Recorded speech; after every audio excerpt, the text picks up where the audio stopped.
हजारों साल के इतिहास में इतनी आभा और इतनी कांति किसी दूसरी संस्कृति या सभ्यता में नहीं मिलती है। इसीलिए समूचा विश्व भारतीय संस्कृति को नमन करता है, उसके सामने नतमस्तक रहता है। लेकिन भारत की उन्नति के विरोधी और स्वार्थी तत्वों को भारतीय संस्कृति की ये खुशहाली शुरू से चुभती आई है। इसीलिए भारतीय संस्कृति के आधार स्तंभ संतों महापुरुषों पर आए दिन तरह तरह से प्रहार और अत्याचार होते आए हैं। दुनिया गवाह है कि हमारे आदरणीय साधु संत और महापुरुष हमारी इस गौरवशाली सनातन संस्कृति के वाहक ही नहीं, आधार स्तंभ भी रहे हैं। लिहाजा इन पर हमले से पूरा देश तिलमिला रहा है।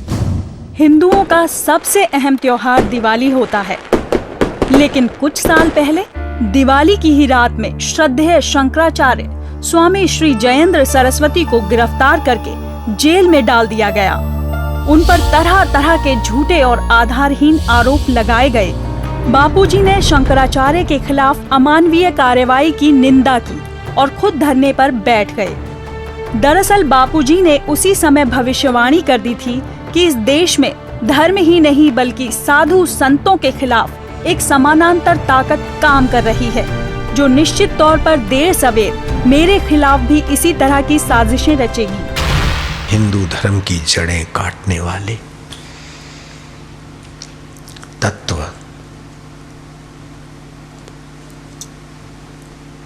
और संतों को निशाना बनाकर उनके प्रति लोगों की अश्रद्धा हो जाए, ताकि हम अपना उल्लू सीधा करें। ऐसे तत्वों को और राजनीतिक षड्यंत्रकारियों को जल्दी बाज आना चाहिए, नहीं तो लोगों की आहें संत सताए तीनों जाए तेज बल और वंश, एड़ा एड़ा के गया रावण कौरव केरो कंस। अब सभी भारत के हितैषियों को एकजुट होना पड़ेगा।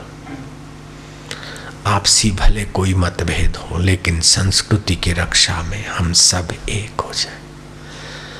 मेरा राजनीति से कोई लेना देना ना होते हुए भी उन्होंने शुरू किया तो मैं सड़क पर जा बैठा भूख हड़ताल। मुझे कोई पद नहीं चाहिए, मुझे कोई पार्टी नहीं बनानी, लेकिन सारी पार्टियों का उद्देश्य जिस संस्कृति की रक्षा के लिए है, वही पार्टी में घुसे कुछ लोग किसी को भी मोहरा बनाकर दबाव डालकर हिंदू संतों को और हिंदू संस्कृति को उखाड़ना चाहे तो हिंदू कुर्बान हो जाएगा, लेकिन अपनी संस्कृति उखाड़ने नहीं देगा। मैंने ये कदम उठाया, इसके पीछे दूसरे पक्ष के लोग मेरे लिए क्या क्या कर सकते और क्या क्या अफवाहें उड़ाएंगे और कार्टून बना रहे हैं, मुझे पता है। और मेरे देवी कार्य में क्या क्या विघ्न डालने के षड्यंत्र कर लेते हैं वे लोग कई बार, मुझे पता है। लेकिन मैं सब सहता हुआ भी संस्कृति के लिए काम किए जा रहा हूं। मेरे लिए, विवेकानंद के लिए, रामकृष्ण के लिए, राम तीर्थ के लिए उन्होंने क्या नहीं कुप्रचार किया, और अभी भी कर रहे हैं।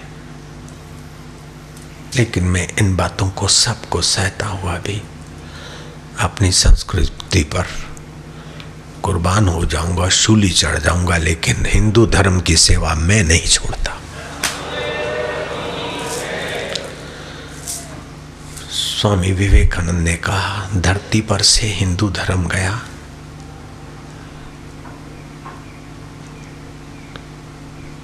तो सत्य गया, शांति गई, उदारता गई, सहानुभूति गई, सज्जनता गई।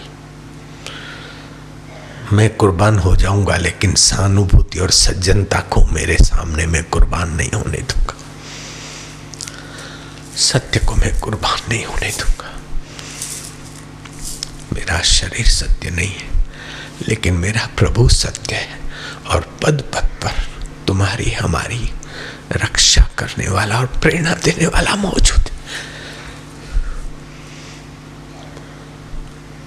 अब आश्रम और समितियों पर भी आंधी चलेगी,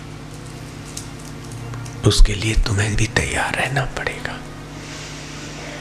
कुप्रचार होंगे, कुछ का कुछ करेंगे करने वाले।